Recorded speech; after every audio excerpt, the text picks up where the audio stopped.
Hello my friends! Welcome to my channel again. For those who do not know me yet, I am Donabella. How are you? I hope you are all in the blessings of our God, provided with the needs we need or you need in surviving, especially in this time of pandemic.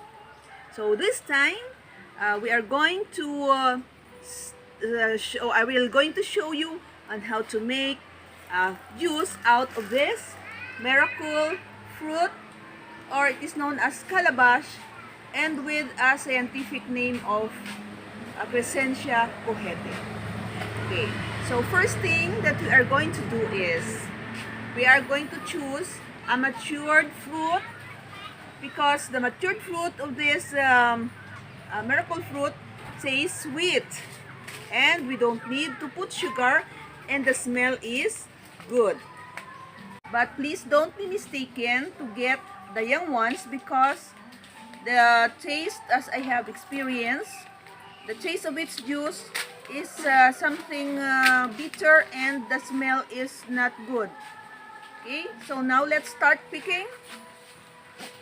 And I see this one as matured already, so I will pick this.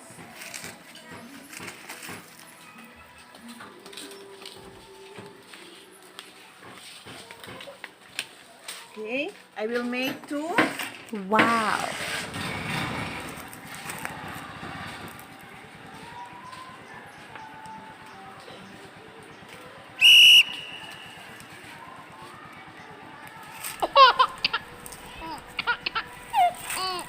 Okay, so for now we will make two.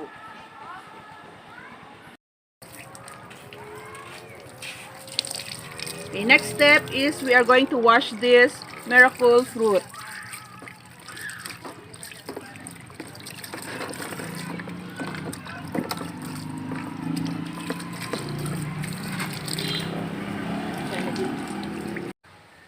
Before we proceed to making of miracle fruit juice, let's know first the facts about it and the medicine, especially the medicinal benefits we can get from this fruit.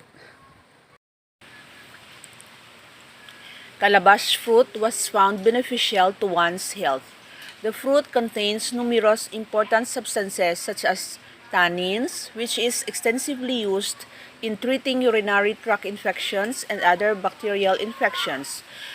It also has flavonoids, an antioxidant and protector of body cells from the radicals that contribute to various health-related problems. It also contains alkaloids, which are very important in medicine, as it is used for analgesic, anti-spasmodic, and bacterial effect. Saponins that boost energy and reduce inflammation of the upper respiratory passage. Cardenolides, which are cardiac stimulants that may be useful in treating some heart-related diseases. These are some of the healthy substances found in calabash that contributes to one's well-being, as stated by Ejenolu et al. In their study. Also, in the study of Gono et al. About the developing of fruit juice made up of calabash or miracle fruit, or with a scientific name of Crescentia cohete, and evaluate its acceptability, it was found out in their study that the calabash fruit juice is generally acceptable. The juice was believed as a potential product in the market. Digon et al. Cited from Tasho 2015 in their study that the calabash fruit, also known as miracle fruit, is compacted with an ample amount of nutrients such as vitamin B, vitamin C, calcium, iron, sodium, and potassium. It is also known as beneficial for aiding numerous illnesses such as decreasing blood pressure and sugar level. controlling the growth of malignant cells, efficiently dealing with respiratory problems such as asthma and cough, and prevents cancer cells in the human body. Okay, now I will show you first the things we need in order to make this miracle fruit juice. So first we must have this chopping board, this chopping knife, or yes, then this stainless ladle, these two fruits, this spoon, and then stainless casserole, stainless strainer. So what we are going to do is we are going to slice this into two parts, and then we will get the meat, and then we will strain in this strainer, so that afterwards only the juice that we are going to boil, so that we will not consume so much time in making our juice. Okay?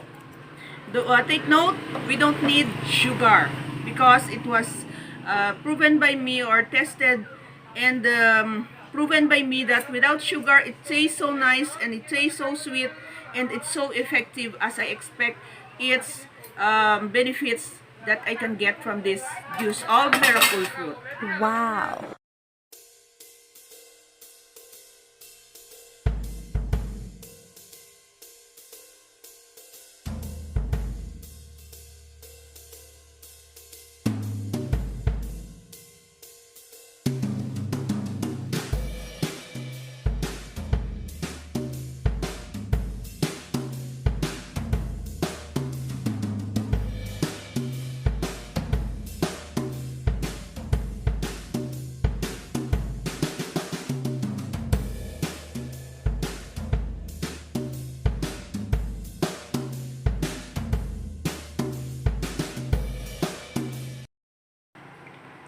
We are now in the process of straining our grated meat of calabash fruit.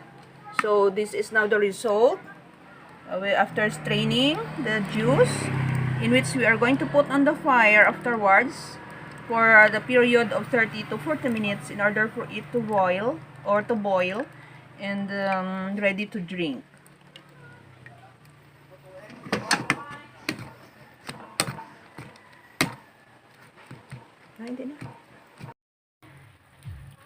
We are now going to put the strained juice on a medium fire. So we must put this actually from medium to low fire. When it is about to cook afterwards, we will make only low fire for it to cook entirely. So our miracle fruit juice is now on fire, and we will cover this.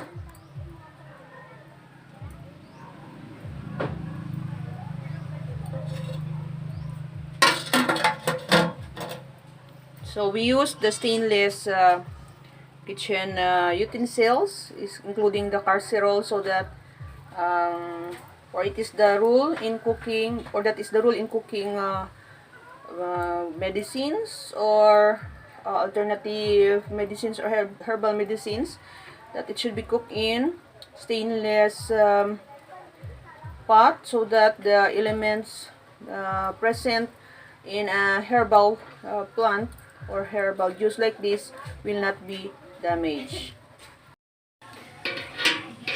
This is how our miracle fruit juice looks like after 40 minutes of boiling.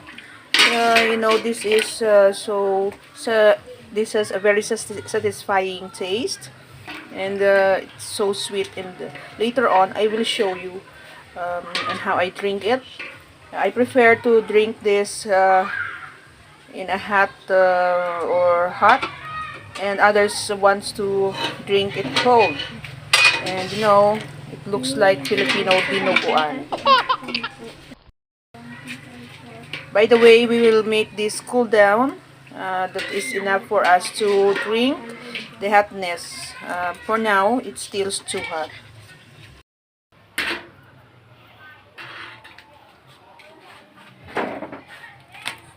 Okay, finish cooling down. It's now enough to drink the hotness of this miracle fruit juice. Now I will put in a plastic pitcher.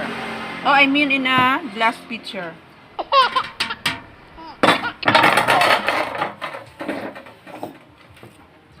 Okay.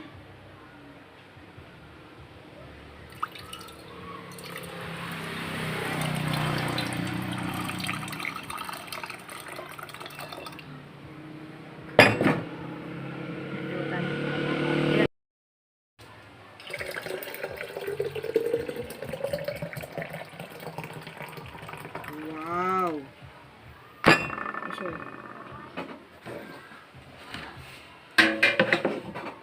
So now we will try a glass of this.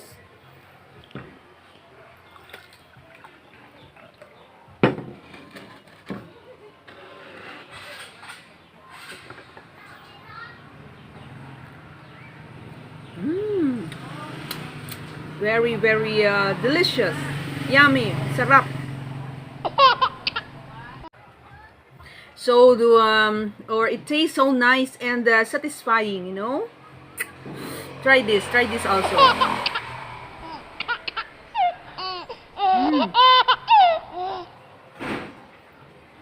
Sarap, manamit in our Ilonggo language. Okay? Wow. Okay, that's all for now. Thanks for watching. I hope you learned something, especially in making a pure miracle fruit juice, which is so delicious and it has many medicinal value. So please subscribe, comment, share to others so that they may also be informed of the very important medicinal benefits we can get from this miracle fruit juice. Then like and see you on my next video.